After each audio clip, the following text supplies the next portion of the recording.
Hey Sagittarius, welcome to March. Right before I hit record on your video, I had that Baby Shark song stuck in my head, and I don't know why, because that is not a song I would frequently listen to. So, if that's your jam, this reading might be particularly intense for you.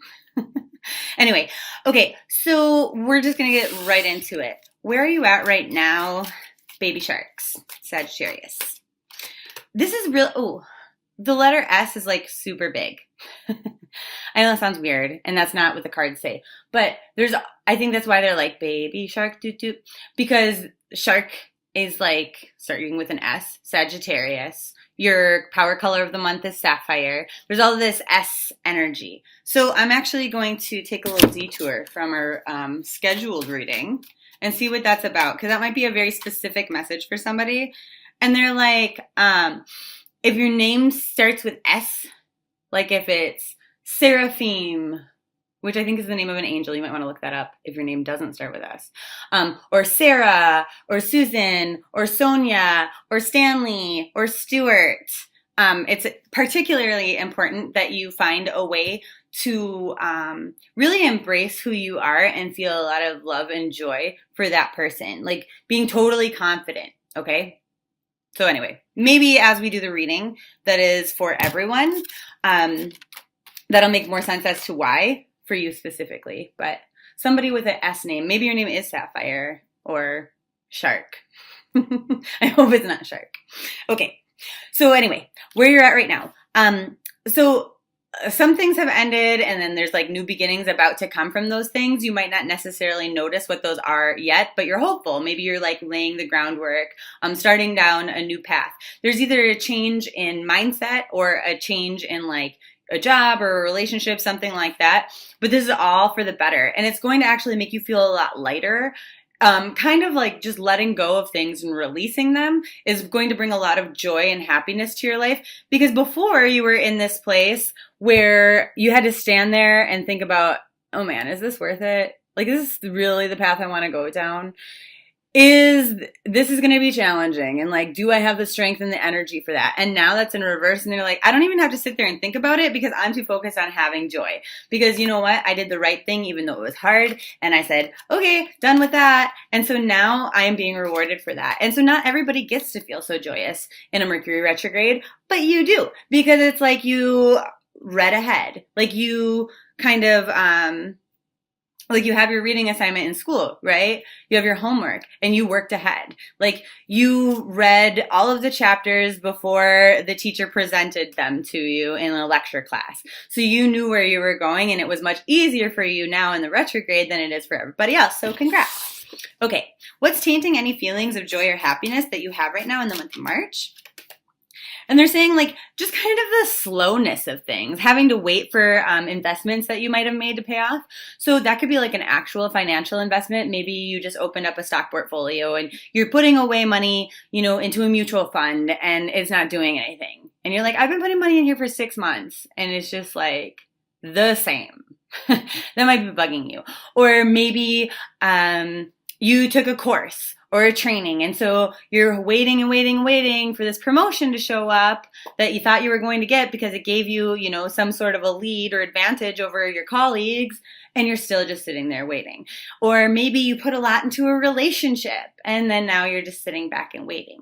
But they're saying like there's really nothing that you can do right now to change that. And so, don't worry about it. Everything's going to happen in the right time in the right way. So it is what it is. Don't let that bum you out. You can choose to be upset about it, but choosing to be upset about it doesn't actually give you this magical miracle cure solution where you can do something to change the speed. You can't. It's out of your control.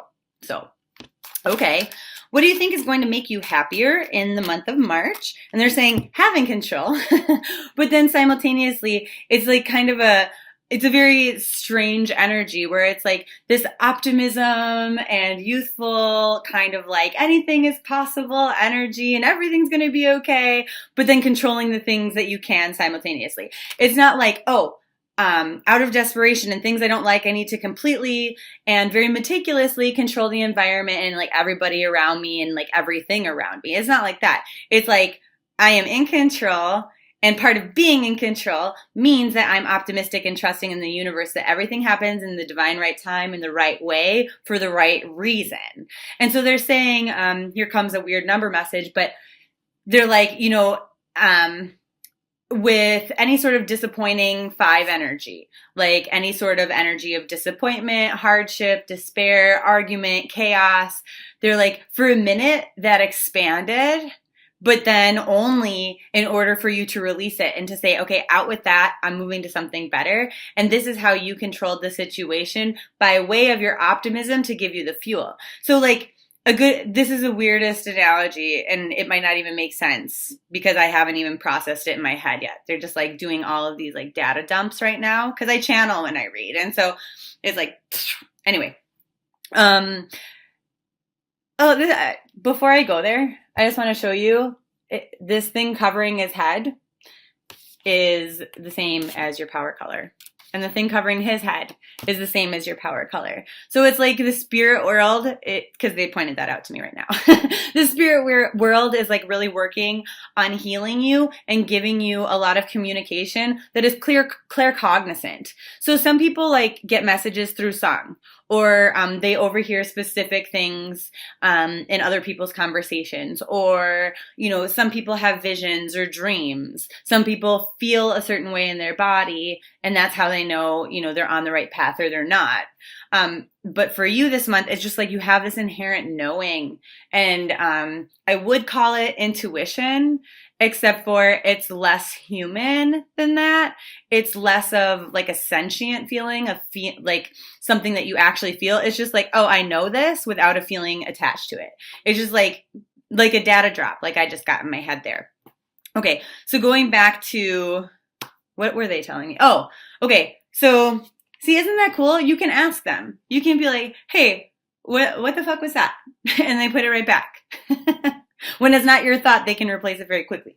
Okay, so anyway, it's hard to understand how you're simultaneously like, oh, I don't need to be in control. I am completely surrendering to the universe, knowing that it's benevolent and it's awesome and it's going to give me what I need. I trust the universe. But then also being like dominating, like, oh, I've totally got control of everything in my life. Like, how does that make sense? So here's the way that they're explaining it. They're saying that you are a car, okay? You went and you bought a car to get you somewhere, but then your faith in the universe is the fuel that moves it, okay? So you take the steps that you need to take, and then the universe propels you down the path. So it's kind of like that concept of co-creation. That would have been an easier way for them just to express that. They could have said, hey, tell them they need to co-create their futures. But they did it this way.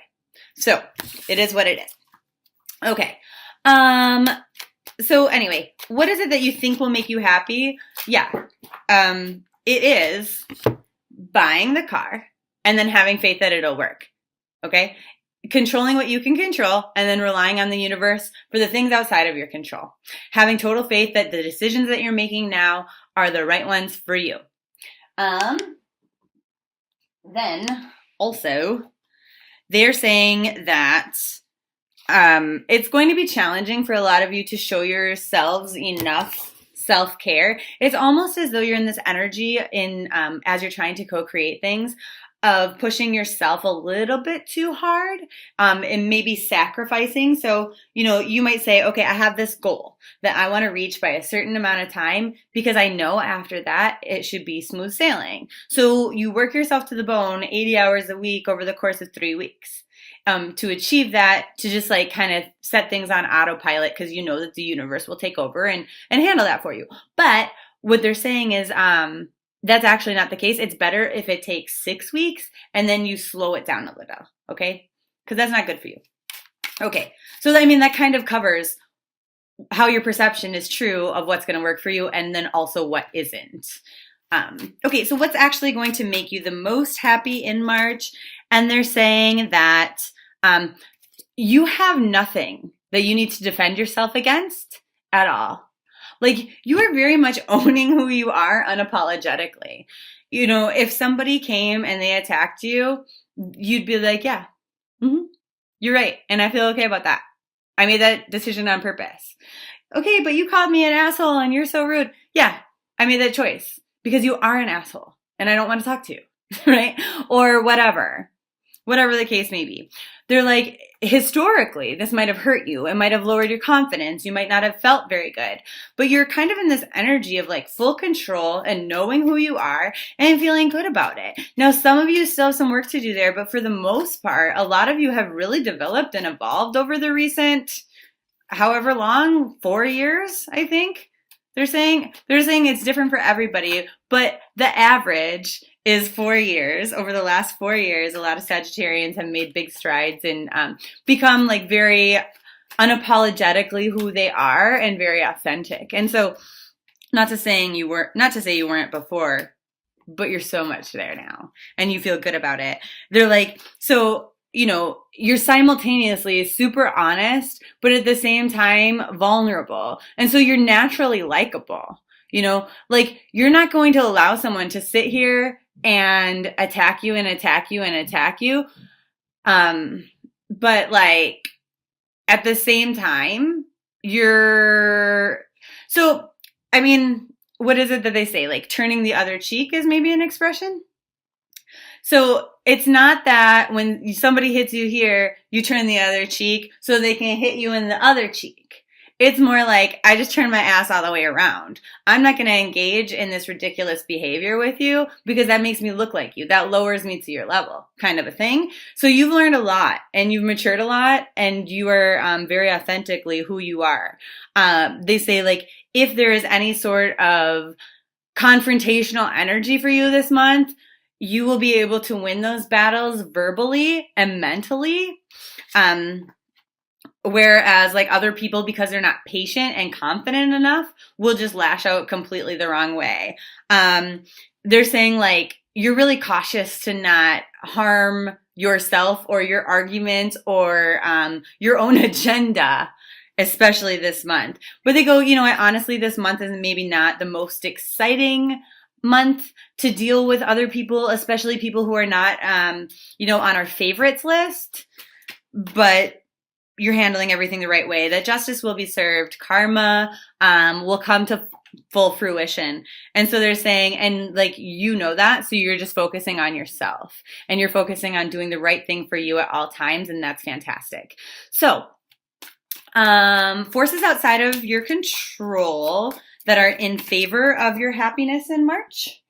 And they're saying, so getting enough sleep and rest is going to be somewhat challenging, but when you can find it, that is going to lift your spirits massively, like more than it usually would to be well rested. It also helps you to manifest the things that you want and to attract bigger blessings than you even realized you were manifesting because your subconscious is doing it.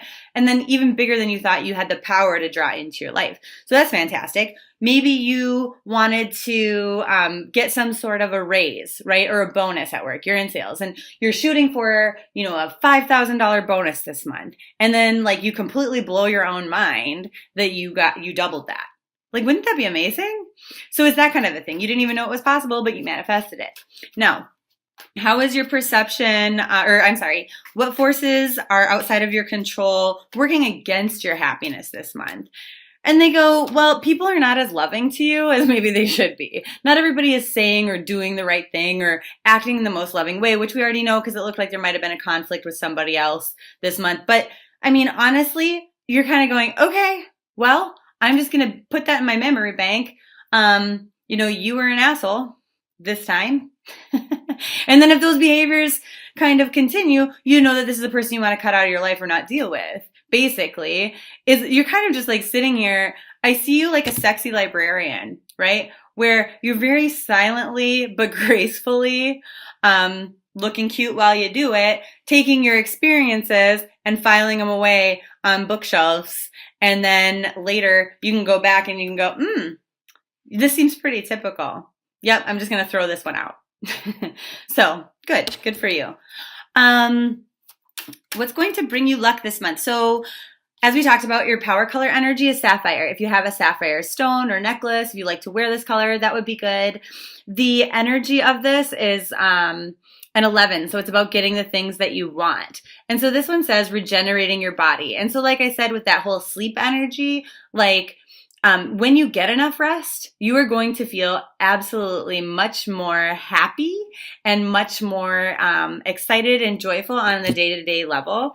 So with this one, as you're sleeping, you know, our angels, our spirit guides, whatever, they work on us and they kind of cleanse our energy and they recharge it for us. They help us to work through anything that's kind of stagnant or stuck. So this one, when we come to like our wakeful moments, it helps us to be like kind of cool, calm, reserved in the ways that we need to be. It correlates to the throat chakra, which totally makes sense because this is the energy that we're embracing when we do experience conflict with other people this month. It gets rid of our nerves. It like totally calms us out. It dissolves any sort of like blocked pathways in our life. It creates more harmony and balance for us. What else does it do? Helps us to balance our emotion. Just creates like a lot of order in your life. And creating order is an interesting way to think about this for me because I was like, okay, here's what I'm doing. I'm observing the way that other people treat me, the way that other people behave or act, and I'm just filing that orderly onto shelves, and I'm going, noted, and I'll do something with that later. I'll refer to that later when the time comes and I need to. Brilliant. And so I guess that might make you sound a little bit conniving, but it isn't. It's just really, it's very intellectually responsible way to handle emotions. Like you're not being impulsive, which as a fire sign is sometimes a challenge to not be impulsive. Okay. Gosh, I love you. You're the best. Your lucky day of the month is the 11th, which doesn't surprise me because you have all this energy here with the star card, which I actually call the hope card because everything we hope for. Plus our sapphire energy is a 3 plus an 8 is 11. Plus, your lucky day is the 11th. So I would be thinking about all these things that I want, all these things that I wish or hope for, because it seems to me that this is the month where things start kind of rolling in your favor. Like I said, unexpected things like you didn't even know were possible are easily going to flow to you if you're really embracing the right energies this month. So your crystal of the month is hematite. And this is actually, when people ask me what my favorite stone is, most often, because I guess it kind of does change from time to time, but most of the time, this is what I say. I love hematite.